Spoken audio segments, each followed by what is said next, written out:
À Caen, mobilisation du centre François Baclès dans le cadre de Rouge-Gorge, semaine d'information sur les cancers de la gorge et de la bouche, Joris. Exactement, Alizé. Il y a eu par exemple ce jeudi une journée d'information dans le hall du centre Baclès. L'idée était de sensibiliser le grand public au cancer de la gorge et de la bouche afin de prendre en charge le plus rapidement possible les patients.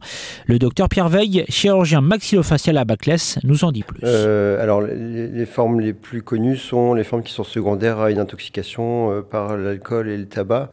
Mais effectivement, depuis plusieurs décennies, on a l'émergence de ces maladies qui sont liées au papillomavirus, donc qui vont plutôt être secondaires à une infection sexuellement transmissible qui peut être acquise plusieurs années auparavant et qui peut donner lieu à un cancer de la même façon. Ces cancers, on peut les prévenir. Écoutez le docteur Audrey Rambaud, oncologue médical au centre François Baclès. La première chose, c'est donc de limiter les consommations d'alcool et de tabac, comme beaucoup de cancers d'ailleurs, et beaucoup d'autres maladies d'une manière générale. Et comme disait mon collègue, il y a le papillomavirus et un vaccin existe. Alors il a été développé initialement pour les cancers du col de l'utérus, mais ils sont actifs sur potentiellement tous les cancers liés à ce papillomavirus, y compris le cancer de l'oropharynx. Et on estime que, vu la couverture vaccinale actuelle en France, si les choses sont telles qu'elles sont, probablement qu'il y aura plus de cancers de l'amygdale que de cancers du col de l'utérus liés au papillomavirus dans les prochaines années. Les symptômes, difficultés pour avaler ou encore sensation d'aliments coincés dans la gorge, s'ils durent plus de 3 semaines,